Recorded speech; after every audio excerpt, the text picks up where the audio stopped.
नमस्कार। Exam topper के online platform पर आपका हार्दिक स्वागत है। अपन चित्रकला फोर्थ सेमेस्टर के बारे में बात करेंगे। चलो शुरू करते हैं।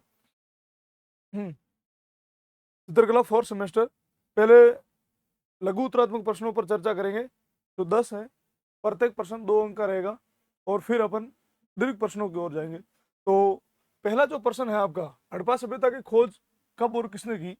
तो उत्तर अपना ये रहेगा कि वर्ष 1921 में भारतीय पुरातत्व संरक्षण यानी एएसआई के जो तत्कालीन महानिदेशक थे जॉन मार्शल, उनके नेतृत्व में जो भारतीय पुरातत्वविद थे राय बहादुर शाहनी, उन्होंने पंजाब के जो मोंटगोमरी जिला था वहां पर, जो वर्तमान में अभी पाकिस्तान में पड़ेगा, उसमें रावी नदी के तट पर ये जो है हड़प्पा सभ्यता से संबंधित हमें अवशेष मिले थे। हड़प्पा पुरास्थल में वैज्ञानिक उत्खनन, उत्खनन का मतलब होता है कि वहां पर खुदाई की गई और खुदाई में जो भी चीजें हड़प्पा से संबंधित थी उन चीजों का परीक्षण किया गया। इस खोज को वैश्विक स्तर पर भारत को मिस्र और मेसोपोटामिया सभ्यता से समतुल्य लाकर खड़ा गया। यानी जब ये खोज हुई तो भारत का जो प्राचीन संरक्षण था वो मिस्र और मेसोपोटामिया तक जा मिला। यानी कि हमें वो सारी चीजें मिली जो उस समय यानी तत्कालीन स्थिति में मेसोपोटामिया और मिस्र की सभ्यताओं में जो मिली थी, जैसे मूर्ति है, जैसे अनागार है, वहाँ के जो भवनों की डिजाइन है, ये सारी चीजें वहां से मिली थी। उस तरह की जो भारत में अभी ये चीजें प्राप्त हुई थी। सेकंड जो हमारा प्रश्न रहेगा वो है हड़प्पा सभ्यता की लिपि कैसी थी। लिपि माने स्क्रिप्ट, यानी जो लिखने की स्टाइल है उसको अपन बोलते हैं लिपि। तो हड़प्पा सभ्यता के जो लोग थे वो किस लिपि में लिखते थे या कौन सी लिपि उसमें चलती थी। हाँ, तो उत्तर रहेगा हड़प्पा सभ्यता की जो लिपि थी वो मुख्य भाव चित्रात्मक थी। भाव चित्र मतलब जैसा वो लोग सोचते थे उसको चित्रों के माध्यम से या ज्यादातर जो साइन यानी अंकन के माध्यम से है जो समझाते थे भाई ये चीज है जो हम कह रहे हैं। और हड़प्पा सभ्यता की ये खास बात भी है कि उनमें आज की तारीख, जैसे अपन हिंदी अंग्रेजी के शब्द भंडार की बात करेंगे तो 52 या 26 जो भी है, उसमें वो 400 से ज्यादा अपन को जो शब्द मिले। यानी कह सकते हैं अपन ज्यादा जितने उनके भाव या विचार मन में आते थे उन उनको सभी को जो संकेतों के माध्यम से स्थापित करते थे, जैसे आज अपन इमोजी के माध्यम से करते हैं। इधर देखिए, जिसको आप पिक्टोग्राफिक कहते हैं, जिसमें विचारों, वस्तुओं या चित्रों और प्रतीकों के माध्यम से दर्शाया जाता था। ये लिपि है जो बाईं से दाईं ओर लिखी जाती है। यानी जो आज अपन हिंदी के देवनागरी लिपि की बात करेंगे वो बाईं से दाईं ओर, ये दाईं से बाईं ओर यानी उल्टा लिखा जाता था। ठीक है, अब जैसे मैं आपको समझाऊं कि हम कैसे कह सकते हैं कि वो दाईं से बाईं या बाईं ओर। देखो, जैसे अपन पृष्ठ होता है किताब का, उसको अपन यहाँ से अगर लिखना शुरू करेंगे तो जब भी कोई बात समाप्त होगी तो अपन यहाँ से पृष्ठ ये पूरा खाली रहेगा, तो हमें पता ये चल जाएगा भाई अपन यहाँ से लिखना शुरू किया। अगर ये चीज यहाँ से लिखनी शुरू होती तो पृष्ठ कहाँ खाली रहता, इस तरफ से। तो हमारे पुरातत्व सर्वेक्षण में ज्ञात हुआ या उन्होंने जाना कि जिस तरफ पृष्ठ खाली छोड़ा जा रहा है उस संभव तो वो उस तरफ से नहीं लिखना शुरू करके दूसरी तरफ से शुरू किया होगा। हाँ, फिर अगली पंक्ति में बाईं से दाईं ओर लिखी जाती थी। इसको बुस्ट्रोफीडन या गोमूत्र का लिपि कहा जाता था। यानी दूसरी पंक्ति में फिर उन्होंने जो चेंजेस करके वापस जो बाईं से दाईं ओर लिखना शुरू करते थे। इस लिपि में लगभग 375 से लेकर 400 मूल चिन्ह मिले हैं। मूल चिन्ह का मतलब हमें संकेत अधिक मिले हैं, लेकिन अपन अगर उनको मिलान करें, सही अंकन कर सकते हैं तो अपन कह सकते हैं लगभग लगभग 375 से लेकर 400 से अधिक है जो वो हमें संकेत मिले हैं या जो वर्णों की है जो डिजाइन मिली है। इसे द्विभाषी अभिलेखों के अभाव के कारण आज तक स्पष्ट रूप से पढ़ा नहीं जा सका है। यानी हड़प्पा सभ्यता की लिपि है उसको अपन आज तक पढ़ नहीं पाए। जैसे अशोक की लिपि के बारे, ब्राह्मी लिपि के बारे में जब उल्लेख करेंगे तो भी अब यही चीज कहेंगे। यानी पुरानी जितनी भी लिपियां हैं उसको आज दिन तक पढ़ा नहीं गया। कारण ये कि उनके जो चित्र हैं या फिर उनकी जो डिजाइन है वो आज की भाषाओं से मेल नहीं खाती है। ठीक है, नेक्स्ट पर्सन। ये हड़प्पा का पुरास्थल है, खंडर है। खंडर का मतलब होता है जो आज ये चीज अवशेष में नहीं है, उसके कुछ भग्नावशेष या अपन कह सकते हैं जो चीजें आधी अधूरी मिली है वही चीजें हमें प्राप्त हुई है, बाकी ये सारी चीजें नष्ट हो चुकी है। तो ये आप समझ सकते हो कि हड़प्पा के जो मकानों की डिजाइन थी वो इस प्रकार की थी। यहाँ पर ईंटें दिखाई गई है क्योंकि हड़प्पा के जो ज्यादातर मकान मिले वो पत्थरों के न होकर ईंटों से बने हुए होते थे। ये एक पुरोहित राजा की मूर्ति मिली है। संभव तो अपन कह सकते हैं कि वहां पर किसी एक राजा का शासन था जो पुरोहित राजा या राजा के रूप में पेश था। हाँ, तीसरा प्रश्न, अशोक के शिलालेख किस लिपि में लिखे गए। वही बात अपन लिपि पर बात करे थे। अशोक के तो अशोक किस राजवंश से संबंधित था? तो मौर्य वंश से। उनके जो लिपि में लिखे गए जो अभिलेख है वो कौन सी लिपि से थे, या उन अभिलेखों में क्या था, उनके बारे में पढ़ते हैं। उत्तर है, अशोक के जो अभिलेख है अधिकांश शिलालेख है मुख्य रूप से ब्राह्मी लिपि में लिखे गए, जो आधुनिक भारतीय लिपियों की जननी कहा गया है। यानी जो आधुनिक भारत की लिपियां हैं उनकी जननी या मदर अपने जिस लिपि को मानते हैं वो है अशोक द्वारा लिखे गए लेख, जिनमें जो ब्राह्मी लिपि मिली है वो है जननी, जिसे सर्वप्रथम 1837 में जेम्स प्रिंसेप ने पढ़ा था। यानी जेम्स प्रिंसेप ने सबसे पहले ये पता लगाया कि इस लिपि के बारे में क्या लिखा हुआ है, या जो वर्णों की आकृति है वो भारतीय किस भाषाओं से मेल खाती है। तो उन्हें जैसे अधिकांश अभिलेखों में अशोक का खुद का नाम नहीं लिखकर प्रियदर्शी या देखने में सुंदर मनोहर आकृति वाला इस तरह के जो उल्लेख थे, उनमें जो एक ही प्रकार के शब्दों को है जो उसने जेम्स प्रिंसेप ने छांट के और फिर जो उस भारतीय जो मूल भाषा है, आज की भाषा है, उनसे मेल करवा के जो ये सारे डाटा जो निकाला था। उत्तर पश्चिम अलावा जैसे पाकिस्तान और अफगानिस्तान क्षेत्रों में शिलालेख खरष्टवी और अरामी लिपि मिली है। अब इस बात को ऐसे समझोगे कि अशोक का जो साम्राज्य था विस्तृत था, लेकिन क्या पूरे साम्राज्य में एक ही भाषा चलती थी या एक ही भाषा को लोग जानते थे? तो हमारा आंसर होगा नहीं। तो अशोक ने ये कहा कि जो क्षेत्र या अपन बोल सकते हैं जो इलाका जिस भाषा में जिस लैंग्वेज में समझता है या उस भाषा को वो जानते हैं ग्रहण करते, उस भाषा में अभिलेख लिखा है, ताकि वहाँ की आम जनता तक ये जो उसका जो राजा का संदेश है या राजा की जो नीतियां है वो आराम से पहुंच पाए। पाकिस्तान और अफगानिस्तान आगे खरोष्टी लिपि चलती थी, तो वहां पर अभिलेख जो खरोष्टी लिपि में भी लिखाए गए। यानी उन्होंने अनेक लिपियों में अनेक भाषा में अपने अभिलेख लिखा है ताकि आम जनता तक उसका संदेश सीधा है जो पहुंच पाए। ठीक है, हाँ, उपयोग किया गया ताकि स्थानीय जो जनमानस है, जनमानस का मतलब वहां के लोग है, वो राजाज्ञा को आसानी से समझ सके। राजाज्ञा का मतलब राजा की आज्ञा को आसानी से वो समझ सकते हैं, जान सकते हैं भाई उन्होंने राजा ने अपनी जनता के लिए क्या आदेश दिया है, क्या है जो चीजें बताई है। हाँ, चौथा प्रश्न है, मौर्य साम्राज्य का अंतिम शासक कौन था? अंतिम माने लास्ट, यानी मौर्य साम्राज्य से समाप्त हुआ या उसका अंत हुआ तो अंतिम शासक कौन था? देखिए, मौर्य साम्राज्य का अंतिम शासक वृहदर्थ था। वृहदर्थ मौर्य साम्राज्य का अंतिम शासक का, क्योंकि उसके ही सेनापति जो आगे अपन पढ़ेंगे शुंग उसका प्रथम राजा था, उसने उसकी जो सैनिक निरीक्षण में हत्या कर दी थी, उसके बाद ये मौर्य वंश में के लिए समाप्त हो गया।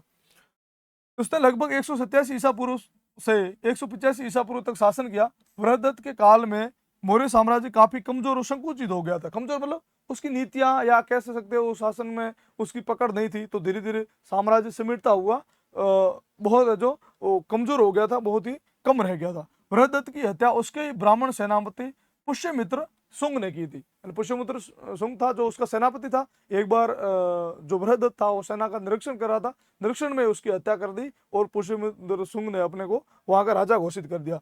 एक सैन्य परेड के निरीक्षण के दौरान क्रूरता मतलब बहुत ही निंदनीय है, बहुत ही दर्दनाक इसको है जो मारा गया था। और इस मौर्य साम्राज्य को उसके साथ क्या हुआ, अंत हुआ और नए राजवंश का उद्भव हुआ जिसका नाम था शुंग वंश। ठीक है, आगे बढ़ते अपन। हाँ, ये मौर्य काल अशोक के कुछ अभिलेखों का चित्रण दिया गया जिसमें ये लिपि से संबंधित है। यहाँ पर मौर्य कालीन आहत सिक्के दिए गए। आहत सिक्के का मतलब होता है उसमें सिक्कों की फिक्स डिजाइन नहीं होती थी, जिस तरफ से पीटा जाता था उनको या जिस तरफ से वर्दी की जा सकती वैसे करके उसके ऊपर एक कोई लिपि का या साइन या चिन्ह लगाकर उस सिक्कों को जो चलाया जाता था। नेक्स्ट, हाँ, भरूच स्तूप की खोज किसने की थी? मध्य प्रदेश का सातना जिले में भरूच स्तूप की खोज है जो 1873 में भारतीय पुरातत्व सर्वेक्षण यानी ASI के जो जनक थे अलेक्जेंडर कनिंघम, उन्होंने की थी। वो अंग्रेज अधिकारी थे और उस खोज के समय ये स्तूप स्थानीय ग्रामीणों द्वारा पत्थर निकालने के कारण काफी क्षतिग्रस्त या जीर्ण शीर्ण हो गया था। यानी आम जो जनता थी उसके आसपास या जो आम लोग रह रहे थे उनको इस स्तूप के बारे में ऐतिहासिक चीजों के बारे में महत्ता पता नहीं थी। तो उन्होंने क्या किया, इस स्तूप के जो बड़े बड़े शिलालेख थे या बड़े पत्थर थे जो तरासे हुए थे, उन सारे पत्थरों को ले जाकर अपने घरों में या कहीं पर जो निर्माण कार्य हो रहा था उनमें लगा दिया। जब अलेक्जेंडर कनिंघम को इस बात का पता चला कि इस तरह के जो मतलब उत्कीर्ण हुए पत्थर कहीं पर कहीं से ले जाया जा रहा है और उनको बेफिजूल लगाया जा रहा है। तो उन्होंने पता लगा, तो फिर उन्होंने जाके सर्वेक्षण किया और लोगों को कहा कि ऐतिहासिक महत्व रखने वाला ये स्तूप है, इसको जीर्ण शीर्ण न करे, खंडर न बनाए। तो बाद में इसको थोड़ा बहुत है जो वो भग्नावशेष के रूप में या अपन कह सकते हैं खंडर के रूप में वहां पर है। कनिगम से यहाँ से प्राप्त अनमोल कलाकृतियां, अनमोल मतलब जिसका कोई मूल्य नहीं हो, ऐसी कलाकृतियां जो मिली है। जैसे शिलालेख हो गया, तोरण द्वार, तोरण द्वार का मतलब जो गेट होता है उसका मुख्य जो द्वार होता है उसको तोरण द्वार के रूप में संज्ञा दी गई थी। इन्हें कोलकाता के भारतीय संग्रहालय, यानी कोलकाता का जो भारतीय संग्रहालय इंडियन म्यूजियम है वहां पर इन चीजों को ले जाकर रखा गया, क्योंकि वहां पर रखते तो फिर लोग उसको ले जाकर कहीं पर लगा देते थे। हाँ, आगे है छठा प्रश्न, अमरावती का स्तूप किस धर्म से संबंधित है? धर्म यानी रिलीजन। आंध्र प्रदेश से गुंटूर जिले में कृष्णा नदी के तट पर यह अमरावती का स्तूप बौद्ध धर्म से रिलेटेड है। ज्यादातर जो स्तूप बने थे वो बौद्ध धर्म से रिलेटेड बने थे, क्योंकि माना जाता था बौद्ध धर्म से जुड़े भी चीजें हैं। बौद्ध धर्म या बुद्ध से, महात्मा बुद्ध के जो जीवन से या उनके जो शरीर के आवश्यक चीजें थी उनसे जुड़े हुए चीजें जहाँ पर भी छूट गई थी वहां पर लोगों ने उसको स्तूप बना दिया था। वहां पे जो उनको यादगार के रूप में, मेमोरी के रूप में वहां पर स्मारक बना दिए थे, जिनको बाद में स्तूप की संज्ञा दी गई। विशेष रूप से महायान संप्रदाय से संबंधित है। ये प्राचीन भारत के सबसे विशाल अलंकृत, अलंकृत का मतलब होता है इसके ऊपर डिजाइन की गई थी, और बौद्ध स्तूपों में से एक माना जाता है जिसे सातवां शासकों ने संरक्षण प्राप्त था। सातवां शासक कौन थे? जो सबसे पहले मात्र सत्तात्मक अगर कहीं पर अपनाई गई तो सातवां शासकों ने अपनाई थी। जैसे अपन कहीं ऐतिहासिक राजाओं के बारे में पढ़ते, अगर किसी राजाओं ने अपने साथ माँ का नाम जोड़ा है तो वो सातवां राजा थे। इस स्तूप की बारीक संगमरमर जैसी नक्काशी और मूर्तियों में भगवान बुद्ध के जीवन और पिछले जन्मों का जातक कथा और तात्कालिक बौद्ध दर्शन उत्कृष्ट रूप से प्रदर्शित करती है। जातक कथाओं का मतलब क्या हुआ? ऐसी कथाएं जो कहीं पर उत्कीर्ण नहीं है या उनका कोई ठोस सबूत नहीं है, या अपन कह सकते हैं ग्रंथों में लिखी हुई नहीं है, और आम बोलचाल में, आम लोगों में पीढ़ी दर पीढ़ी जिसको प्रसारित किया गया या फैलाया गया, उन कथाओं को अपन बोलते जातक कथाएं या पंचतंत्र की कहानी। हाँ, तो ये चित्र है, बरूद का स्तूप है जो अलंकरण किया, अलंकरण मतलब इसको पूरी तरह से जो तराशा गया है, या फिर अपन बोल रहे उसके ऊपर नक्काशी की गई है। यहाँ पर अमरावती का एक नक्काशीदार पट है। पट का मतलब होता है दरवाजा, जिसके ऊपर ये जो सारे पत्थर का दरवाजा है उसके ऊपर ये जो डिजाइन भगवान के चित्र हो या बुद्ध से जुड़े हुए जितने भी उनके इस जन्म से या पूर्व जन्म की जो परिकल्पना की गई थी उन सारों को यहाँ पर उतारा गया है। नेक्स्ट पर्सन, हाँ, गांधार और मथुरा कला शैलियां है। पहला है कि गांधार शैली किस क्षेत्र में विकसित हुई? लोकेशन के बारे में बताना। उत्तर रहेगा गांधार शैली प्राचीन भारत में पश्चिमोत्तर, पश्चिमोत्तर पश्चिम प्लस उत्तर यानी बीच वाली जो जगह है वहां पर है, जो जैसे पाकिस्तान और अफगानिस्तान के तक्षशिला का क्षेत्र हो गया, पेशावर हो गया या स्वात घाटी हो गया, यहाँ पर है जो विकसित हुई थी। यह शैली कुषाण काल में कनिष्क जो राजा था उसके शासन में विशेष रूप से फली फूली, फली फूली मतलब कनिष्क के काल में इसका ज्यादा विस्तार हुआ था और ज्यादा ही आगे बढ़ी थी। इसमें भारतीय बौद्ध आध्यात्मिक और विश्व में और ग्रीक और रोमन कला के तकनीकों का भौतिक मिश्रण मिलता है, क्योंकि कनिष्क का जो अपन बोलते साम्राज्य विस्तार वो अफगानिस्तान से भी आगे चला गया था। तो यूनान की कुछ झलकें भी हमें इस पुरातत्वविद में मिलती है, प्रस्तुत किया गया, इसलिए इसे हिंद यूनानी कला कहा गया है। जो गांधार शैली है उसको अपन हिंद यूनानी शैली भी कहते हैं, क्योंकि मतलब हिंदू शैली उसके साथ साथ यूनान की कुछ शैलियों के भी अपन को मिश्रण मिलते हैं। ठीक है, तो इसमें उसके साथ साथ अपन ये भी कह सकते हैं इसको ग्रीको रोमन शैली, ग्रीक प्लस रोमन शैली, यानी तीन नाम है। गांधार शैली को अपन हिंद यूनानी शैली भी कह सकते हैं या ग्रीको यूनानी शैली भी कह सकते हैं। शैली का मतलब होता है स्टाइल, यानी जो लिखने की या चित्र बनाने की जो स्टाइल है उसको अपन हिंदी में शैली बोलते हैं। हाँ, आठवां प्रश्न है, मथुरा शैली किस काल में मूर्तियां देखने को मिलती है? यानी मथुरा शैली में किस काल से यानी किस समय से अपन को मूर्तियां देखने को मिलती है? तो यहाँ पर अपन उत्तर देखेंगे, मथुरा कला शैली मुख्य रूप से कुषाण काल के दौरान, विशेषकर जो सम्राट कनिष्क का काल हो गया, भविष्य का काल हो गया, वासुदेव का जो शासन काल है उस समय जो मूर्तियों का विकसित उड़ान में पाया गया है। इस शैली में कुषाण काल के साथ साथ आगे चलकर गुप्त काल में भी सर्वोत्कृष्ट और परिष्कृत, परिष्कृत का मतलब एकदम बारीकी और साफ मूर्तियां मिली है। अपन को ऐसा लगता है कि वास्तव में ये आज की मशीनी युग की से बनाई हुई मूर्तियां इतनी साफ, इतनी परिष्कृत या आपने बोले इतनी है जो अलंकृत मूर्तियां इस काल में देखने को मिली है।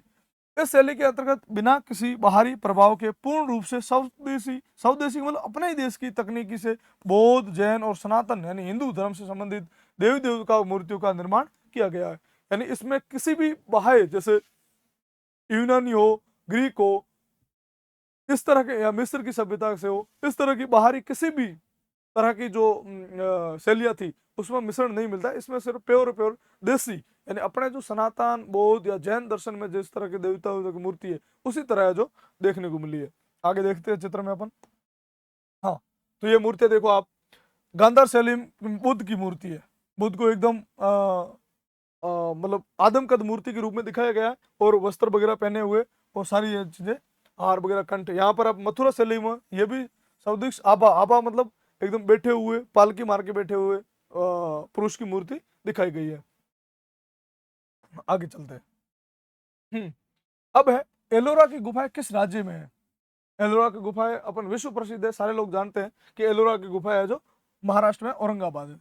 एलोरा की प्रसिद्ध गुफा महाराष्ट्र राज्य के औरंगाबाद यानी वर्तमान में इसको संभाजी नगर कहते हैं, इस जिले में मिलती है। यह सह्याद्री की पहाड़ियों के चरणदरी एक पठार है, उसको काट कर कुल 34 गुफाएं बनाई गई है। यानी ये अपन कह सकते हैं उस समय मंदिर कला की या जो अपने चित्रकला की सर्वोच्च योग्यता है कि एक पूरा पहाड़ या पूरी पठारी उसको ही काट कर उसी के अंदर ये गुफाएं बनाई गई। यानी कहने का मतलब पूरा एक पठार था, पहाड़ था, उसको काट कर पूरी पूरी गर्भगृह तक है जो सारी जो उसमें बनाई गई है। ठीक है, हाँ। तो 34 गुफाएं हैं। इसे मुख्य रूप से राष्ट्रकूट राजवंश के शासकों ने 5वीं से 10वीं शताब्दी के बीच में करवाई गई थी। ये जो राष्ट्रकूट राजवंश है, बाद में अपन जब इतिहास में पढ़ते हैं कि राष्ट्रकूट से ही राठौड़ों को उद्भव हुआ था। महाराष्ट्र में राष्ट्रकूट जो वंश था उन्होंने इस तरह की निर्माण कराया, वो भी 5वीं से 10वीं शताब्दी ईसा पूर्व में। गुफाएं अपनी बेजोड़ वास्तुकला और प्रसिद्ध हिंदू कैलाश मंदिर के साथ साथ बौद्ध और जैन जो सांस्कृतिक सद्भाव है उसका समन्वय मिलता है, यानी तालमेल। यानी अपन को ऐसा लगता है हिंदू और बौद्ध और जैन इन तीनों जो चित्रकला थी या दो तीनों की जो शैली थी इनका मिला जुला रूप मिलता है, तो इनका बेहतरीन है जो तालमेल यहाँ पर दिखाई देता है। अब जो 10वां प्रश्न है वो है एलिफेंटा की गुफाएं किस सागर में स्थित है। एलिफेंटा की गुफाएं अरब सागर में स्थित है, छोटे से द्वीप जिसको अपन धारापुरी द्वीप भी कहते हैं, और बनी है महाराष्ट्र से मुंबई के गेटवे ऑफ इंडिया से लगभग 11 किलोमीटर दूरी पर यह स्थित है। कौन सी गुफा है? एलिफेंटा की गुफाएं। ये समूह भी 5वीं से 8वीं शताब्दी, यानी जब अपन एलोरा की गुफाएं पढ़ रहे थे 5वीं से 10वीं शताब्दी ईसा पूर्व, लेकिन जब एलिफेंटा की गुफा पढ़ रहे तो पढ़ेंगे 5वीं से 8वीं शताब्दी ईसा पूर्व तक। राष्ट्रकूट और कलचुरी शासकों के काल में इसको तरासा गया था। तरासा मतलब यहाँ पर बनाया गया था, जो कि मुख्य रूप से भगवान शिव को समर्पित है। यानी जो एलिफेंटा की गुफा है ये किसको समर्पित है? भगवान शिव को समर्पित है। समर्पित मतलब उनको पूरी तरह से न्योछावर है, यहाँ पर क्रेडिट है जो दिया गया है। विशाल का है त्रिमूर्ति। त्रिमूर्ति के मतलब 3 मूर्तियां होना। हाँ, एक है सदा शिव की मूर्ति है, उत्कृष्ट शैलकृत और वास्तुकला के लिए प्रसिद्ध है। ये दोनों ही है जो गुफा चित्र या अपन बोले एलिफेंटा हो चाहे एलोरा गुफा, सबसे है जो विश्व प्रसिद्ध मानी गई है। हाँ, ये आप चित्र में देख रहे हो एलोरा की एक एकाश्मक कैलाश मंदिर की जो गुफा है वो पूरा पूरा पहाड़ है जो बीच में काटा गया और एक मंदिर के रूप में इसको आकार दिया गया है। यहाँ पर एलिफेंटा की आप विशाल त्रिमूर्ति जो शिव भगवान की है इसको आप देख रहे हो। त्रिमूर्ति मतलब 3 तरफ से, एक इधर और एक इधर मुहाना है और एक इधर, यानी 3 मुंह वाली मूर्ति है जिसको अपन त्रिमूर्ति बोलते हैं। ये अगर आप इस कोर्स से संबंधित ऐप डाउनलोड करना चाहो तो स्कैनर दिया गया है, अपन सीधा स्कैन करके ऐप डाउनलोड। यदि आपको रोज सटीक अगर अपडेट चाहिए तो आप टेलीग्राम चैनल ज्वाइन कर सकते हो, जिसके माध्यम से आपको हर रोज जो भी जानकारी आपके विश्वविद्यालय से संबंधित हो वो सारी आपको घर बैठे मिल सकती है। इस कोर्स की विशेषता भी है, जैसे आप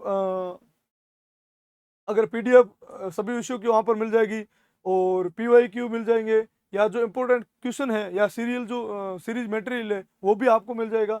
और इसमें सिर्फ आप मात्र 50 रुपये में आप 60 रुपये से ज़्यादा PDF है जो वहाँ पर उपलब्ध हो जाएगी, आप आराम से उसको पढ़ सकते हैं और उसके बारे में सारी चीज़ें वो स्क्रीन पर आपको दिखाई देगी। भाग ब भाग में आपके दीर्घ उत्तरीय या अपन निबंधात्मक प्रश्न है जो प्रत्येक प्रश्न 12 अंक का होगा, यानी 5 प्रश्न होंगे और लगभग ब भाग आपके 60 अंक का होगा। जिन प्रश्नों पर अपन चर्चा कर चुके हैं उसका पर जो क्राइटेरिया है, ये जो अब अंक बार है वो 20 रहेगा। ठीक है, आगे बढ़ते हैं। हाँ, पहला जो प्रश्न है मोहनजोदड़ो के गृह स्थापत्य कला के बारे में।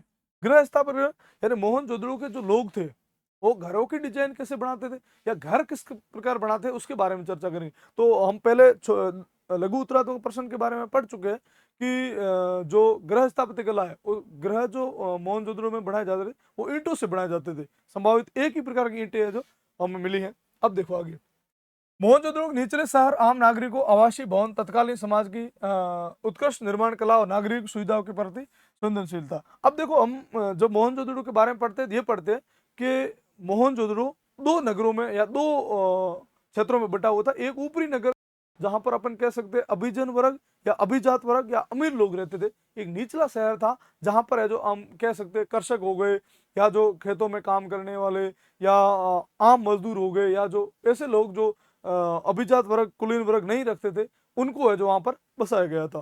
तो दो तरह के नगर वहां पे मिलते हैं। पहले जो मोहनजोदड़ो में सबसे ज्यादा चर्चित चीज या ज्यादा जो अपन को आज सीखने की अगर चीज कोई है तो वो है उनकी ग्रिड प्लान पद्धति। ग्रिड प्लान पद्धति क्या है, क्या कि मोहनजोदड़ो में जो रोड हो या नाली हो वो प्रत्येक ग्रिड प्लान पद्धति के तहत बनाई गई, यानी 90 डिग्री की कोण पर वो करती थी, एकदम सटीक सीधी।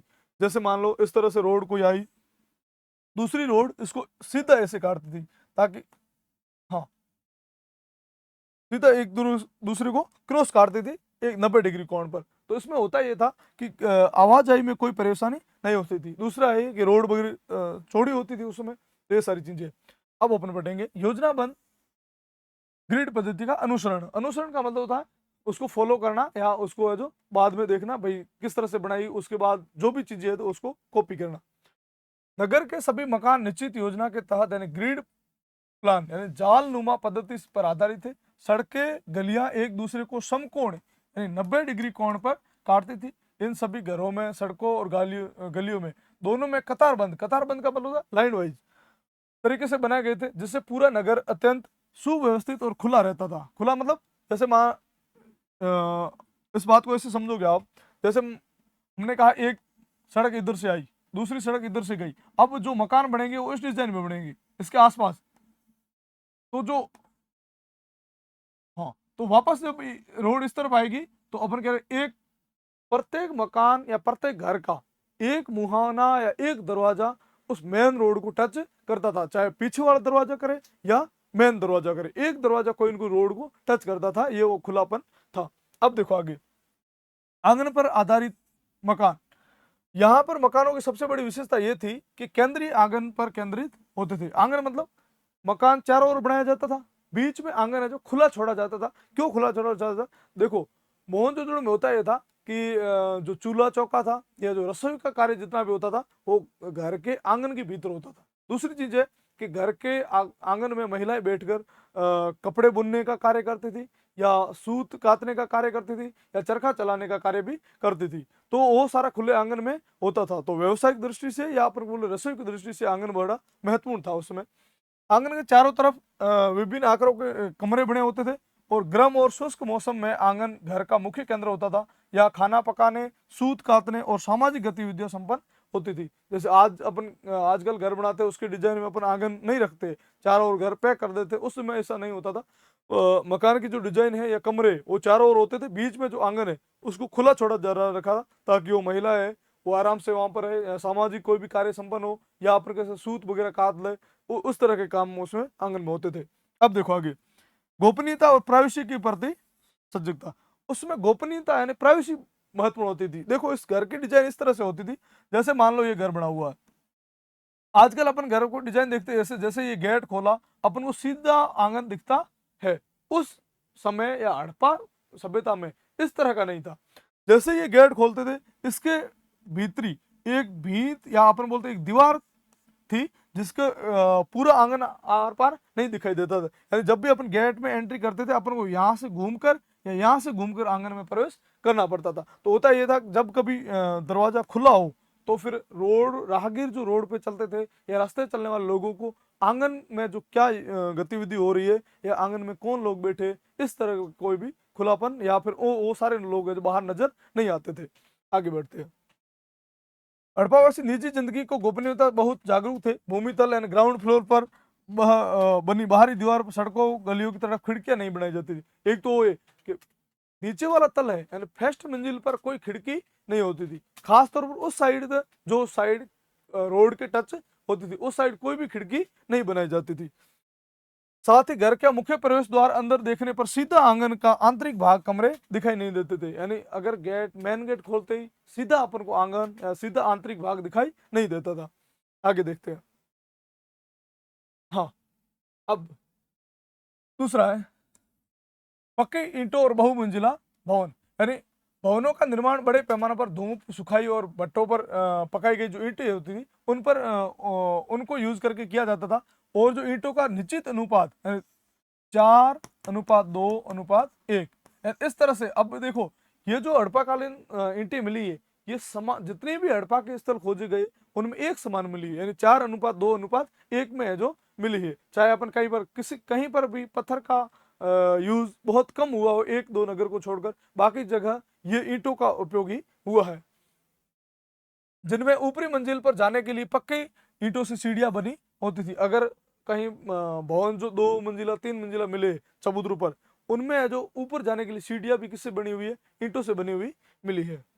अब उन्नत जल निकास प्रणाली, जो आजकल सबसे बड़ी समस्या है कि प्रत्येक घर में पक्की ईंटों से फर्श बना होता था और अलग से एक स्नानागार होता था। और स्नानागार ढलान इस तरह होता था कि गंदा पानी दीवार के माध्यम से सीधे गली की जो ढकी हुई नाली है उसमें चला जाता था। और नाली का यह जाल अद्वितीय इंजीनियरिंग का प्रमाण है, यानी आज की तरह नाले ब्लॉकेज नहीं होते थे, रोड पर पानी नहीं फैलता था और घर का जो भी गंदा पानी होता वो दीवार के सहारे एक बड़े नाले में जाके मिला था। वो नाला बंद होता था ऊपर, वो ये जो नाला है वो शहर से बाहर जाके एक टैंक में मिलता था और वो सारा पानी टैंक में इकट्ठा होता था वहीं पर। आज की तरह जो इस तरह सिस्टम नहीं था, ये इंजीनियरिंग का एक अच्छा प्रमाण है। दूसरा है निजी कुएं। निजी कुएं मतलब एक कुआं होता था प्रत्येक हड़प्पा सभ्यता में पाया गया है कि जो प्रत्येक घर है उसके घर के बाहर मेन गेट पर एक कुआं होता था, जो उस कुएं का जो पानी है उसका यूज वो घर वाले भी लेते थे और बाहर जो राहगीर चलता था उसके लिए भी ये पानी पीने या पानी ले जाने में आसानी होती थी। तो लगभग हर घर पानी के एक निजी कुआं होता था, निजी का मतलब प्राइवेट, जो अक्सर बाहरी कमरे में होता था ताकि राहगीर भी इसका उपयोग कर सके। मोहनजोदड़ो में कुओं का कुल संख्या लगभग 700 जो पाई गई है। तत्कालीन उन्नत जलापूर्ति का जो प्रमाणित करती है, यानी अपन को लगभग हड़प्पा सभ्यता में 700 से ज्यादा कुएं मिले। तो अपन कह सकते हैं कि प्रत्येक घर में एक कुआं होता था। ठीक है, आगे बढ़ते हैं। या मूर्ति देख लो, सुव्यवस्थित ईंटों का अवशेष है यहाँ पर, यानी ये ईंटों से मकान बनाए गए हैं जो जिस तरह से डबल मंजिल या फिर 3 मंजिला या फिर चबूतरे के ऊपर निर्माण किया गया, सारे जितने भी मकान मिले हैं वो सारे ईंटों से बने हुए। यहाँ पर आप मूर्ति देख रहे हो, वृहद स्नानागार और जल निकास प्रणाली। हालांकि ये मूर्ति पुरोहित राजा की है, लेकिन यहाँ पर स्नानागार का मतलब वृहद स्नानागार मतलब पहले ये इस तरह के स्नानागार बने हुए थे, जैसे मान लो धार्मिक अनुष्ठान वगैरह में काम आते थे भाई। इस तरह से बीच में एक दीवार, अब स्नानागार इस तरह से बनते थे जैसे मान लो एक स्नानागार का मुंह इधर है तो एक का इधर, एक का इधर तो एक का इधर, इस तरह से पूरा पूरा स्नानागार एक साथ ही लगभग 100 से 50 अपन को एक साथ स्नानागार मिले हैं। संभवतः तो वहां पर जब धार्मिक अनुष्ठान होते थे यानी धर्म के कार्य होते थे, यज्ञ वगैरह, तो सारे लोग एक साथ स्नानागार का उपयोग करें, इसलिए इतने व्यापक स्नानागार बनाए गए थे। नेक्स्ट,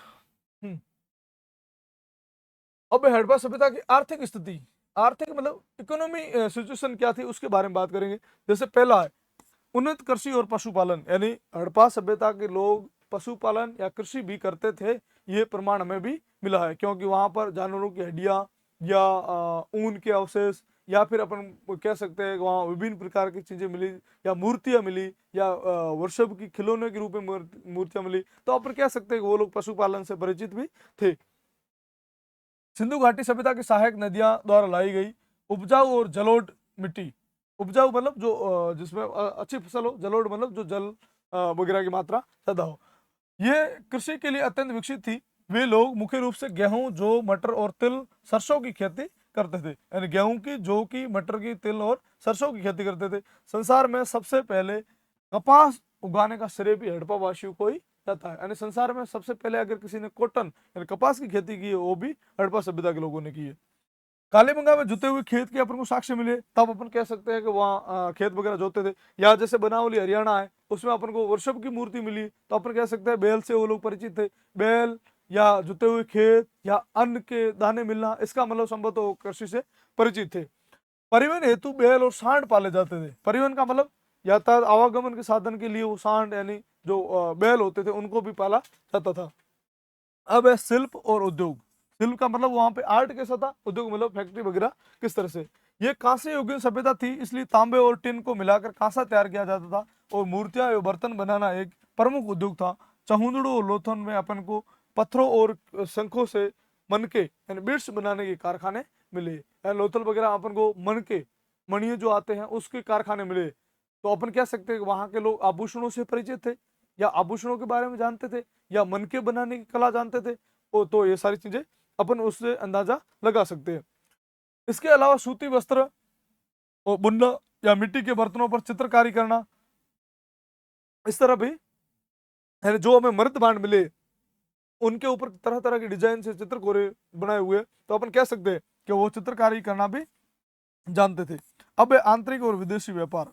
आंतरिक का मतलब होता है कि राज्य के अंदर जैसे मान लो लोथल और बनावली में आपस में व्यापार हो गया, ठीक है। और अंतरराष्ट्रीय का मतलब होता है हड़प्पा और मेसोपोटामिया से व्यापार हो गया।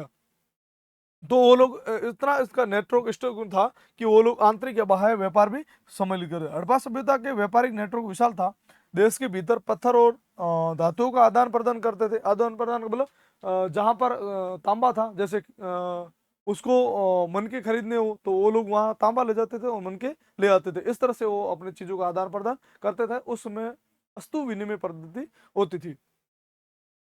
जैसे दूसरा है अब अंतरराष्ट्रीय व्यापार किससे, ओमान से हो गया, बहरीन से हो गया या मेसोपोटामिया जो आधुनिक इराक है उनके साथ मजबूती यानी समुद्री व्यापार था। जैसे लोथल में मिला एक बड़ा गोदी बड़ा जिसको अपन बंदर का बोलते थे वो सक्रिय विदेशी व्यापार का सबसे बड़ा हमें प्रमाण है, सबसे बड़ा है जो सबूत है। अपन कह सकते हैं वहां पर है जो अपन दूसरे देशों के साथ व्यापार करते थे। हाँ नेक्स्ट अब है चट नामक पत्थर से निर्मित एक परिष्कृत बाट व्यवस्था। यानी एक बाट का मतलब होता है जिसको अपन मापन विधि या अपन कह सकते हैं कि वस्तुओं को मापने या तोलने के लिए बाट बनाए जाते थे जो संभवतः एक चट नामक पत्थर से बनाए जाते थे। अब देखो आगे हड़प्पा सभ्यता के व्यापारिक लेन देन सुव्यवस्थित अच्छी तरह से व्यवस्था बनाए हुए था और अत्यंत परिष्कृत यानी एकदम शुद्ध था, मानकीकृत था। मानकीकृत मतलब सभी जगह जितने भी अपन को नगर मिले हैं उनमें सब में जो बाट मिले हैं, बाट का मतलब जो किलोग्राम वगैरह मिले हैं वो सारे एक ही वजन के हैं, एक ही जो टाइप के, एक ही डिजाइन के हैं। तो अपन कह सकते हैं कि उनकी जो मापन प्रणाली थी या जो वो सारी शुद्ध थी, अपन कह सकते अच्छी थी। बाट प्रणाली का उपयोग किया जाता था। ये आमतौर पर सोल्ट या चट नामक पत्थर से बने होते थे, किसी भी प्रकार के निशान से रहित घनाकार यानी क्यूबिक के आकृति के होते थे। अब पहला है द्विधारी मापन यानी बाइनरी डिजिट। ये बाट निचले स्तरों पर द्विधारी पद्धति जैसे 1, 2, 4, 8, 16, 32 से लेकर 12,800 तक थे अनुसरण करते थे, जिन्हें 16 का मुख्य अनुपात सर्वव्यापी था। यानी सब में है जो ऐसा लगता था भाई एक शुरू होगी 1 से 2, 2 पे 4, 6, 8, 10 ऐसे है जो बाइनरी डिजिट चलता था। अब है दशमलव प्रणाली डेमिकल सिस्टम है। अब बाटों के उच्च मान दशमलव प्रणाली के तहत चलते थे जो हड़प्पावासियों के उत्कृष्ट गणितीय ज्ञान का जो प्रमाणित यानी अपन सबूत देते हैं उनकी गणित किस प्रकार थी। छोटे बाटों का उपयोग कीमती धातुओं, आभूषणों और मोतियों को तोलने के लिए किया जाता था। छोटे छोटे आभूषण और बाट थे जिसमें अपन अमूल्य वस्तुएं, बहुमूल्य वस्तुएं जो थी जैसे मोती है, स्वर्ण मुद्रा है, इस तरह के जो तोलने के काम भी आते थे। हाँ अब यहाँ पर देखो ये बाट की पुरातत्व खुदाई में प्राप्त अपन को चट घनाकार बाट मिले। जैसे मान लो ये क्यूब की तरह है, कोई भी गोलाकार बाट नहीं है, कोई भी तिरछा नहीं है, क्यूब के आकार एकदम डिब्बे के आकार के बाट मिले हैं। हाँ अब देखो आगे। अब हड़प्पा जो सभ्यता है उसकी सामाजिक स्थिति क्या थी। सामाजिक स्थिति मतलब समाज किस प्रकार का था। अपने अभी हड़प्पा सभ्यता के गृह स्थापत्य, फिर जल निकास प्रणाली, फिर अपन मापन विधि पढ़ी। अब अपन पढ़ेंगे वहां का समाज कैसा था। पहली चीज सामाजिक वर्ग व्यवस्था। देखो अपने जब अब 2 बार फोटो देखा अपने उनका पुरोहित राजा की मूर्ति, इसका मतलब कोई हड़प्पा सभ्यता में शासक रहा होगा या फिर अपन नगर के डिजाइन के बारे में बात करें तो भी अपन यही कह रहे थे कि दो प्रकार का नगर था, एक ऊपरी नगर, एक निचला नगर। ऊपरी नगर में संभवतः महाजन वर्ग या कुलीन वर्ग रहा होगा, अमीर वर्ग रहा होगा, या अपन कह सकते हैं शासक वर्ग रहा होगा। एक निचला इलाका है जहां पर कृषक वर्ग या अपन कह सकते हैं मजदूर या वे लोग रह रहे होंगे जो उस व्यवस्था में सबसे निचले पायदान पर थे। अब आगे देखते हैं। समाज कोई पारंपरिक जाति व्यवस्था नहीं थी, यानी उस समय जाति व्यवस्था तो नहीं थी, दो वर्गों में समाज बंटा हुआ था, बल्कि ये प्रशासनिक आर्थिक आधार पर विभाजित था, यानी बांटा गया था।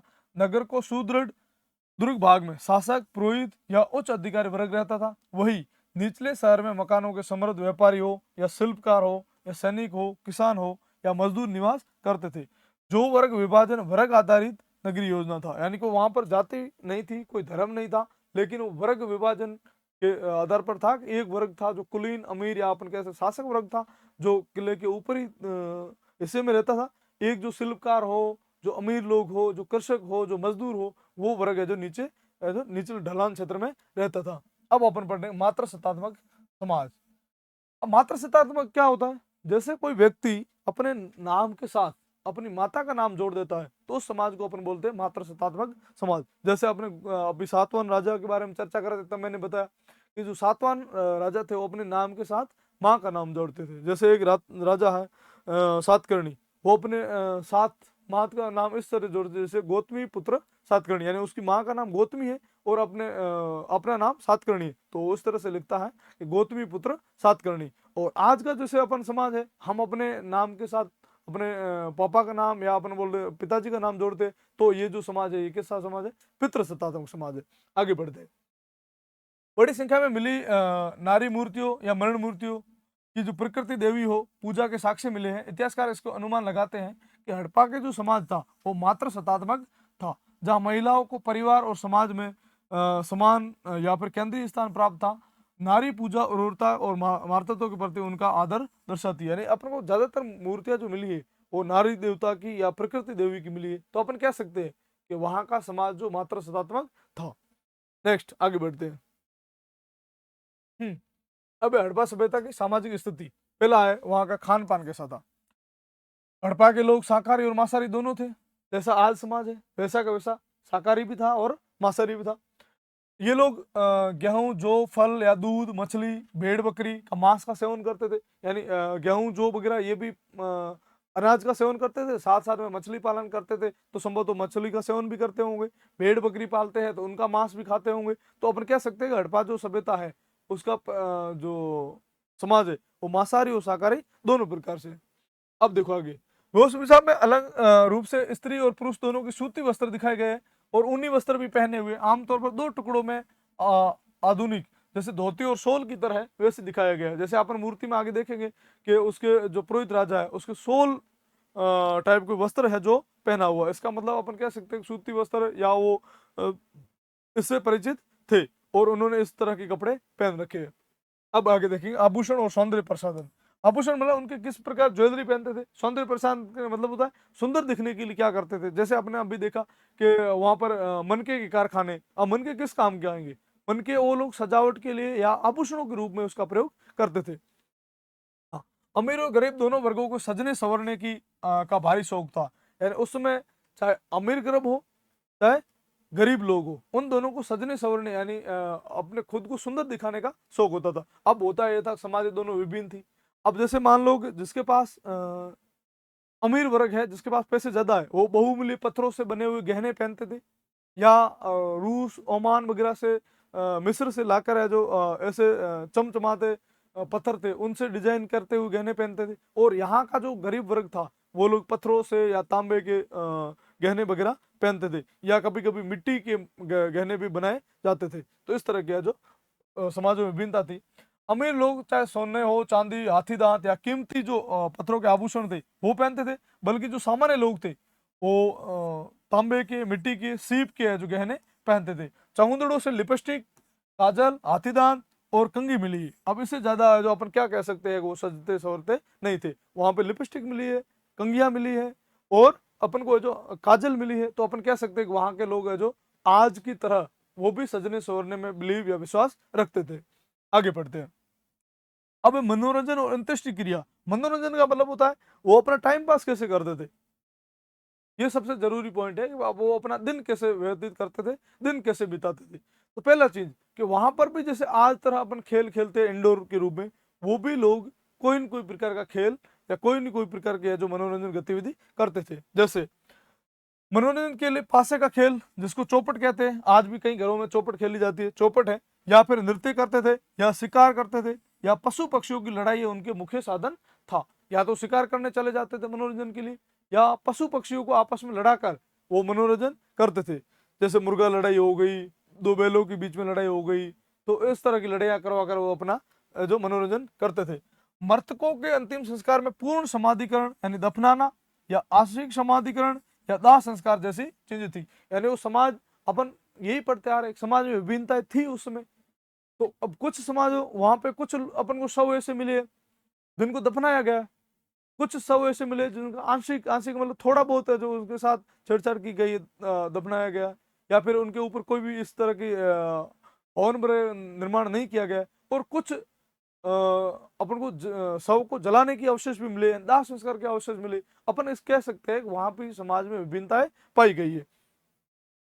तीन प्रकार की जो प्रणाली प्रचलित थी। कब्रों में दैनिक उपयोग की वस्तुएं रखने से इनके परलोक का पुनर्जन्म में विश्वास भी दिखाई देता है। यानी अपन को वहां पे जब कब्रें खोदी गई उसमें अपन को ऐसी चीजें मिली है जो वहां पे उसके साथ दफनाई गई है। इसका मतलब वो लोग पुनर्जन्म यानी वापस जन्म में बिलीव रखते थे कि इसका जन्म वापस होगा और ये चीजें इसके काम में आएगी। तो इस तरह की चीजों में भी वो बिलीव करते थे। आगे देखते हैं। हाँ, अब है दूसरा प्रश्न कि मौर्य साम्राज्य का सुदृढ़ीकरण और अशोक का उसमें योगदान। अरे मौर्य साम्राज्य इतना विशाल, इतना बड़ा साम्राज्य फैला, उसमें अशोक का क्या योगदान है? ठीक है। हाँ, वो पहला है भौगोलिक और सीमा विस्तार। भौगोलिक मतलब उसकी सीमा का विस्तार है, जो जितना उसके पिता ने साम्राज्य छोड़ा था उसको कितना अशोक आगे लेके गया, या सबसे बड़ी अशोक की क्या उपलब्धि थी, उसके बारे में जो चर्चा करते हैं। अशोक ने अपने राज्याभिषेक के 8वें वर्ष यानी लगभग 261 ईसा पूर्व में जो कलिंग है वर्तमान ओडिशा में जीतकर मौर्य साम्राज्य को मिला लिया। इसके बाद मौर्य साम्राज्य उत्तर में हिंदू कुश पर्वत से लेकर दक्षिण में कर्नाटक और पश्चिम में काठियावाड़ जो गुजरात में पड़ता वहां से लेकर बंगाल तक पूरी तरह से फैल गया। यह उस समय सबसे विशाल भारतीय साम्राज्य था। यानी उसके जो पिता थे उन्होंने भी कलिंग पर कई बार आक्रमण किए पर कलिंग को जीत नहीं पाए। अशोक की ये सबसे बड़ी विशेषता है या सबसे बड़ी क्वालिटी है कि उसने कलिंग पर आक्रमण किया और कलिंग को जीत लिया। कलिंग को जीतने के बाद उसके साम्राज्य जितना बड़ा साम्राज्य किसी भारत वंश के राजा का नहीं हुआ था। देखो आगे। अब भेरी वर्ष या धर्मघोष। कलिंग के युद्ध का भीषण नरसंहार देखा तो अशोक का हृदय परिवर्तन हो गया, उसके सदैव अस्त्र का त्याग कर दिया। अब हुआ ये कि जब युद्ध लड़ा जा रहा था तो अशोक सबसे अंतिम पंक्ति में था और आगे सैनिकों ने लड़ाई शुरू की।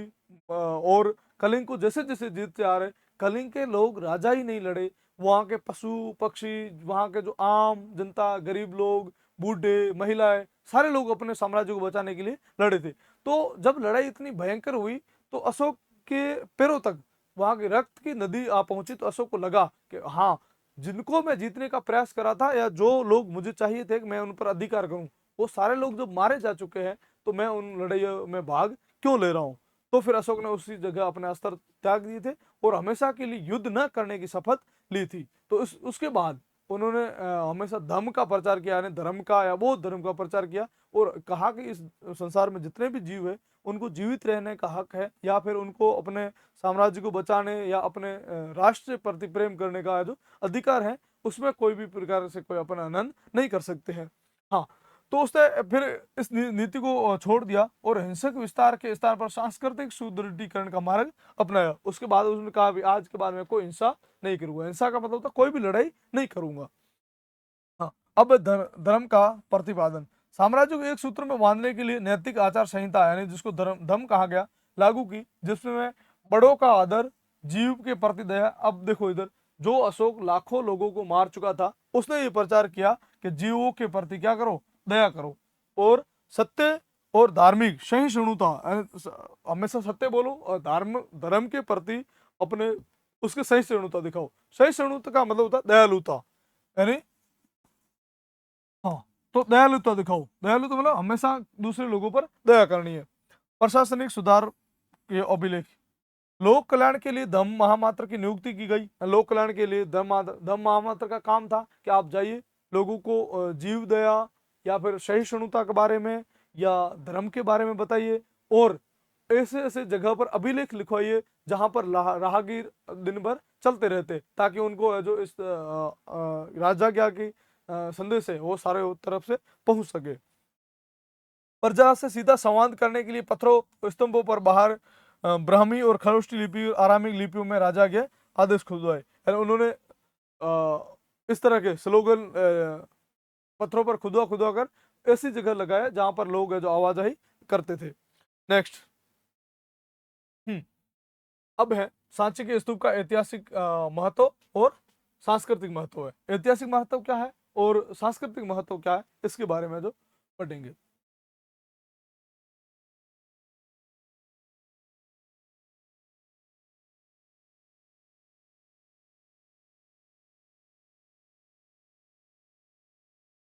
हाँ, तो अपन पढ़ रहे थे अशोक के बारे में। महान सम्राट जो अशोक था, बौद्ध धर्म के प्रचार के लिए कला में दिए गए संरक्षण का सबसे बड़ा प्रतीक है उसका सांची का स्तूप। यानी बौद्ध धर्म का उसने कितना उन्नत या कितना फैलाव किया, इसका सबसे बड़ा प्रमाण है, सबसे बड़ा सबूत है कि उसने सांची का स्तूप बनाया था। ऐतिहासिक पृष्ठभूमि और निर्माण। सांची का महास्तूप मध्य प्रदेश के रायसेन जिले में स्थित है। इसका निर्माण मूल रूप से 3री शताब्दी ईसा पूर्व में सम्राट अशोक द्वारा करवाया गया। ऐतिहासिक साक्ष्य, ऐतिहासिक सबूत देखे तो अशोक ने भगवान बुद्ध के पवित्र जो अवशेष थे, जैसे अस्थि थे, अस्थि मतलब हड्डियां, उनको सुरक्षित रखने के लिए, सुरक्षित जो वहां पर सुरक्षित करने के लिए इस अभिलेख का जो निर्माण करवाया। किस अभिलेख का? सांची के स्तूप का। अब है अद्वितीय वास्तुकला।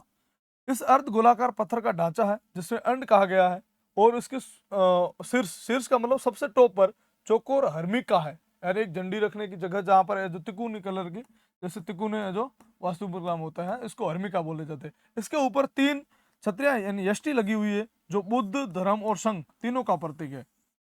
इसके चारों ओर प्रदक्षिण का पथ बना हुआ। प्रदक्षिण मतलब होता है पथ, पथ मतलब रास्ता, जहां पर अपन एक जगह प्रवेश तो कर सकते हैं लेकिन उसमें वापस लौट नहीं सकते, अपन को घूम कर जो जाना पड़ता है।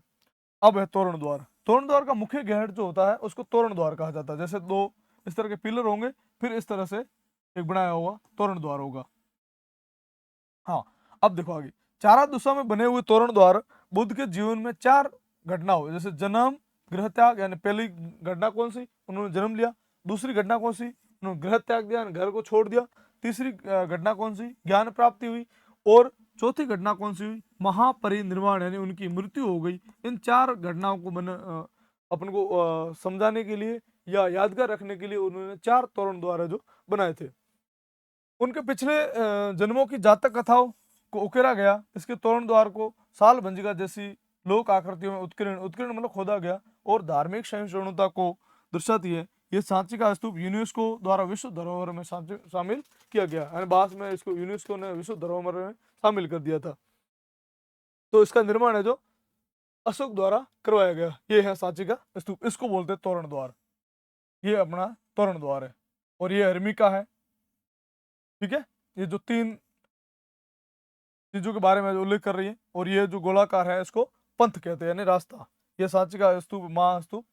हाँ, ये तोरण द्वार को अपन यहाँ पर आसानी से देख सकते हैं, जिसमें जो जातक कथाओं या बौद्ध धर्म या महात्मा बुद्ध के जो अपन पुनर्जन्म है या जो पहले का जन्म है उसके जो संबंधित घटना है उनके बारे में यहाँ पर दिखाया गया है। आगे बढ़ते हैं। अब है मौर्यकालीन राजकीय कला और लोक कला की मुख्य विशेषता है। पहला है राजकीय कला है।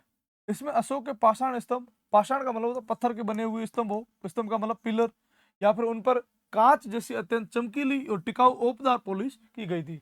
अब क्या हुआ, पत्थर के ऊपर मूर्ति बनाएगी, मूर्ति के ऊपर बार बार इसको घसकर उसको कांच के जैसी पॉलिश या अपन जो उपकार दी गई, जिसको जो बाद में ये चमकदार यानी कांच की तरह दिखाई देने लगी। इसके सबसे उत्कीर्ण है सारनाथ का प्रसिद्ध शीर्ष, यानी जो सारनाथ लॉयन कैपिटल है उसको जो भारतीय राष्ट्रीय प्रतीक के रूप में अपनाया गया, जिसको अपन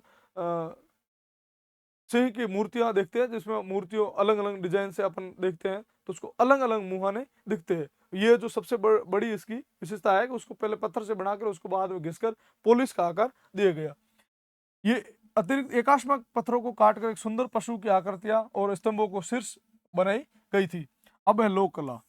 ये कला राज्य के संरक्षण से मुक्त आम कलाकारों द्वारा स्वतंत्र रूप से विकसित की गई। इसके अंतर्गत यक्ष और यक्षिणी का विशालकाय सजीव मूर्तियां बनेगी। सजीव का मतलब होता है ऐसी मूर्तियां जो अपन को लगे कि वो वास्तव में उसमें जीव है, वापस जो इतनी है जो सुंदर वहां पर दिखाई देती है। जैसे पटना के निकट जो दीदारगंज से प्राप्त है चामर धारिणी यक्षिणी की मूर्ति, वो इस तरह से दिखाई दे रही है, जो उत्कृष्ट सौंदर्य शास्त्र यानी सबसे बढ़िया सुंदरता के माध्यम से दिखाई गई है। इसको बारीक विवरणों में विश्व प्रसिद्ध है। इसके बारीक मतलब इसके ऊपर छोटी छोटी चीजें उकेरी गई है जो अपन को लगता है कि वास्तव में ये जो अद्भुत चित्रकला है।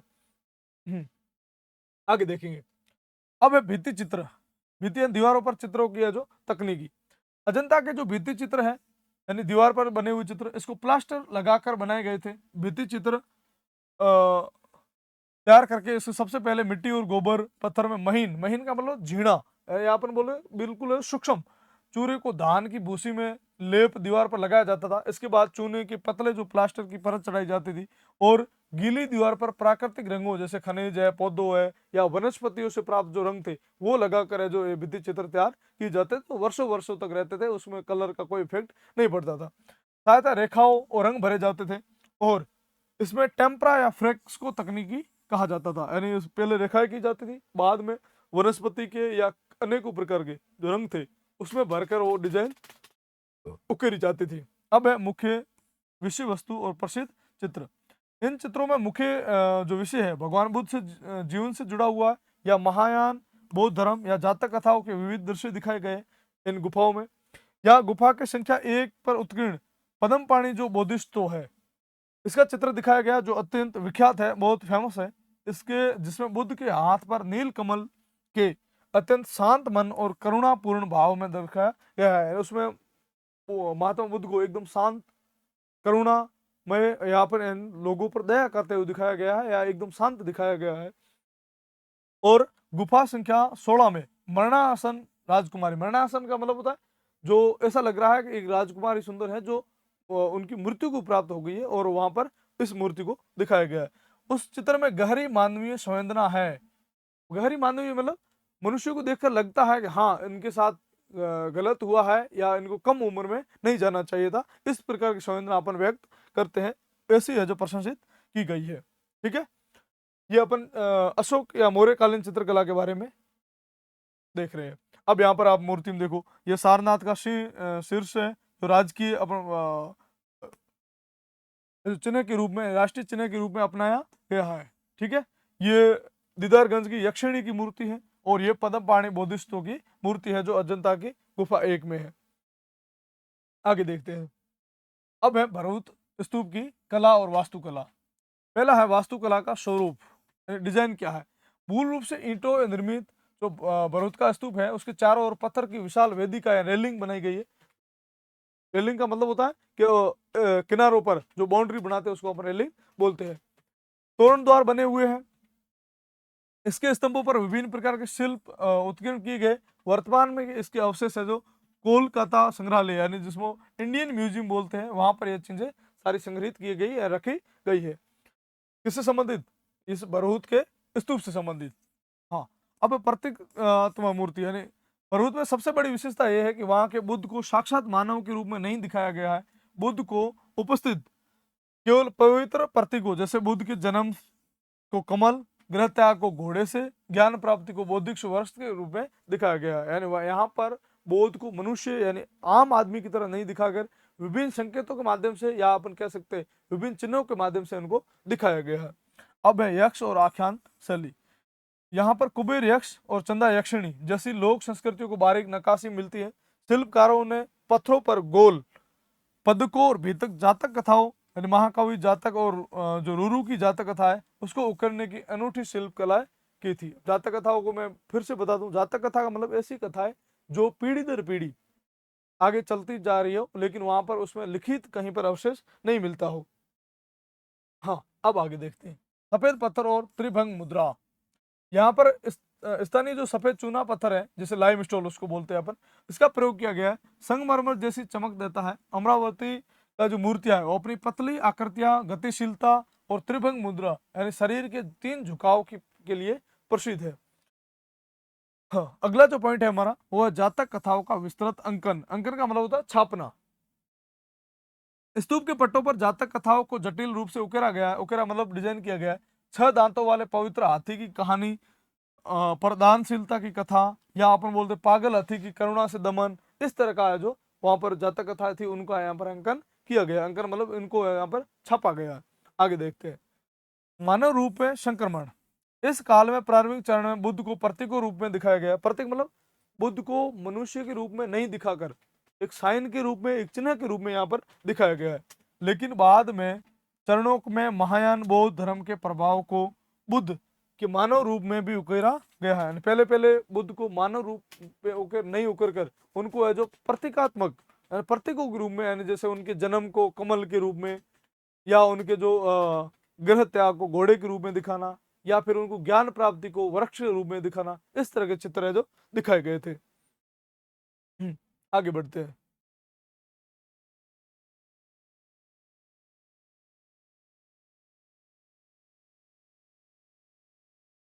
हाँ, तो ये आप मूर्ति देखो, अमरावती का स्तूप जो संगमरमर से था, चमकता हुआ। चमकता क्यों? पत्थर के ऊपर ऐसे पॉलिश करके या घिसाई करके उसको इस तरह का चमकता बनाया गया। यहाँ पर जातक कथाओं को सुसज्जित तो प्राचीन भरहुत का जो पाषाण पैनल है उसके ऊपर ये जो जातक कथा है अंकित की गई है। हाँ, अब आप यहाँ पर तुलना कर सकते हैं कि गांधार शैली में क्या परिवर्तन है या क्या चीजें हैं, और मथुरा शैली में है जो क्या है। जैसे बाह्य प्रभाव मतलब इसके ऊपर तो इसका यूनानी रोमन का प्रभाव है, ये पूर्ण रूप से स्वदेशी है। यहाँ पर अगर निर्माण सामग्री की बात करें तो गांधार शैली में नीले धूसर सिलेटी पत्थर है। यहाँ पर मथुरा में जो चित्तीदार है, जो बलुआ पत्थर का प्रयोग किया गया है। वापस अगर अपन धार्मिक क्षेत्र देखें तो ये जो गांधार की जो शैली है वो बौद्ध धर्म से संबंधित है या बौद्ध धर्म की मूर्तियां है। और अपन मथुरा की देखें तो यहाँ पर बौद्ध, जैन और सनातन हिंदू तीनों ही धर्मों की मूर्तियां मिली है। हाँ, वापस अगर आध्यात्मिक भाव देखें तो जो मथुरा शैली है इसमें अपन शारीरिक अंगों और मांसपेशियों को यथार्थवादी का मतलब जैसा है वैसा दिखाया गया है। लेकिन यहाँ पर जो मथुरा शैली है उसमें चेहरे पर आंतरिक आध्यात्मिक भाव है या दिव्य मुस्कान दिखाई गई है और शांति पर अधिक बल दिया गया है। ये दोनों जो शैली है, दोनों जो स्टाइल है वास्तुकला की, उनकी विशेषता है उनमें कि कौन कौन से चित्र कैसे बनाए गए। एक बार आप पढ़ो।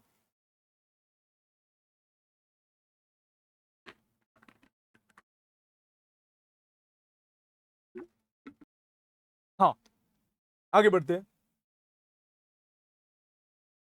हाँ, तो ये मूर्ति देखिए आप, ये लाल बलुआ पत्थर की मूर्ति है। लाल बलुआ मतलब ऐसा पत्थर जो मिट्टी के समान हो, ज्यादा उसको अपन आसानी से तोड़ सकते हैं, उस प्रकार का पत्थर है।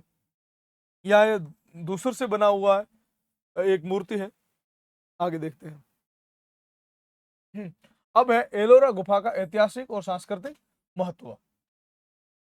राजवंशों का संरक्षण यानी एलोरा और जो ऐतिहासिक संरक्षण, एलोरा को किस राजवंश का संरक्षण मिला उसके बारे में पहले बात करेंगे। तो चरणधरी पहाड़ी को काटकर निर्मित कुल जो 34 गुफाएं थी, जो 5वीं से 10वीं शताब्दी में राष्ट्रकूट, वहां का जो राष्ट्रकूट शासन था, राजवंश था, उन्होंने इसको संरक्षण दिया। और यादव और कलचुरी शासकों ने भी इसको महत्वपूर्ण योगदान, यानी सबसे पहले अगर बात करें तो वहां राष्ट्रकूट ने संरक्षण दिया और कलचुरी शासकों ने भी इसको है जो संरक्षण देकर है जो आगे बढ़ाया, यहाँ पर इसको जीवित रखा था। अब है धार्मिक त्रिवेणी सांस्कृतिक समन्वय क्या है। यह गुफा 3 धर्मों का अनूठा संगम है। कितने धर्मों का? 3 धर्मों का। गुफा संख्या 1 से 12 तक बौद्ध धर्म, वापस 13 से 29 तक हिंदू धर्म, और 30 से 34 तक जैन धर्म दिगंबर संप्रदाय से संबंधित है। इसको धार्मिक सहिष्णुता का साक्ष्य कह सकते हैं। यानी जो एलोरा की गुफा है इनमें 3 धर्मों के चित्र या 3 धर्मों की संस्कृतियां या 3 धर्मों की अपन को शिल्प कला है जो देखने को मिल रही है। अब आगे देखें कैलाश मंदिर, गुफा संख्या 16। राष्ट्रकूट राजा कृष्ण प्रथम द्वारा निर्मित विश्व का सबसे बड़ा एकाश्मक एकखंड चट्टान से निर्मित। एक खंड चट्टान का मतलब होता है ऐसी कोई सीधी चट्टान रही होगी, उसी चट्टान को काट कर उसी में से इस भव्य मंदिर को वापस बनाया गया, यानी किसी भी प्रकार का कोई अन्य जगह से पत्थर नहीं लाया गया था। जो भारतीय मूर्ति कला का वैभव दर्शाता, वैभव मतलब उसकी कितनी प्रसिद्धि थी या भारतीय मूर्ति कला की क्या योग्यता थी, क्या एबिलिटी थी, वो सारी चीजें यहाँ पर दिखाई गई है कि भारतीय वैभव कितना है जो था, कि वो कितने सक्षम थे कि इस प्रकार के मंदिर बना सकते हैं। अब देखिए आगे, अब अपन एलिफेंटा गुफा पर आते हैं। इसका वास्तुकला और शैलकृत क्या है? शैलकृत, शैल का मतलब होता है पत्थर। अब है त्रिमूर्ति शिव, 20 फीट ऊंची प्रतिमा है। प्रवेश द्वार के सामने मुख्य दीवार पर भगवान शिव के 3 रूपों में एक साथ दर्शाया गया है। ठीक है, मध्य मुख सदाशिव है जो सृष्टि के पालक के रूप में दिखाया गया। दाहिना जो अघोर है यानी विनाशक रूप के रूप में दिखाया गया। तीसरा बायां मुख है जो वामदेव या उमा यानी जिसको कोमलता या सुंदरता का प्रतीक दिखाया गया है। शिव के 3 रूप एक साथ है जो उसमें दिखाए गए हैं, उस मूर्ति में दिखाए गए, प्रदर्शित करता है। अब है शैलकृत का पौराणिक रूप। गुफा की दीवारों पर अर्धनारीश्वर, अर्धनारीश्वर मतलब क्या था? आधा शिव आधा पार्वती का चित्र दिखाया गया है। कल्याण सुंदर यानी शिव पार्वती का विवाह दृश्य भी दिखाया गया है। अंधकासुर जैसे वध जैसी बेजोड़ पौराणिक आकृतियों का अंकन किया गया है, यानी वहां पर अर्धनारीश्वर, अर्ध ईश्वर, या फिर अपन कह सकते हैं कल्याण सुंदर यानी शिव पार्वती के विवाह का चित्र, या फिर है जो राक्षस वध के बारे में जो चित्र दिखाए गए हैं। अब है वास्तुकला की रूपरेखा। एलिफेंटा में कुल 7 गुफाओं का समूह है। ठीक है, मुख्य रूप से जो भारी नकाशीदार खंभे पर टिकी हुई है, इसके भीतर एक गर्भगृह है। अब ये याद रखना है, गर्भगृह का मतलब ये हुआ कि मंदिर, कोई भी मंदिर अपन बनाते हैं उसका जो मुख्य जगह, जिस जगह पर अपन मुख्य मूर्ति स्थापित करते हैं उसको अपन गर्भगृह बोलते हैं। ठीक है, विशाल शिवलिंग वहां पर स्थापित है। आगे देखते हैं। हाँ, ये आप देख रहे हो एलोरा की भव्य रॉक कट गुफा। रॉक कट का मतलब होता है कि पत्थर को काट कर गुफा बनाई गई है, या फिर है जो मंदिर बनाया गया है। यहाँ पर आप एलिफेंटा की सदाबहार त्रिमूर्ति देख रहे हो, यानी एक तरफ से उनका रौद्र रूप है, एक तरफ उनका सामान्य रूप है, एक तरफ उनका कोमलता या जो प्रिय रूप भी दिखाया गया है। आगे बढ़ते हैं। ठीक है, ठीक है, फिर अपन जो भी आपको विस्तृत चीजें पढ़नी है तो आप एग्जाम टॉपर की 1 वीक सीरीज खरीद सकते हैं, जिसमें इस पूरे पाठ्यक्रम को समाहित करके अच्छे प्रश्नों के साथ आपको ये चीजें मिलेगी। तो आज ही जाकर आप एग्जाम टॉपर की 1 वीक सीरीज खरीद सकते हो। धन्यवाद।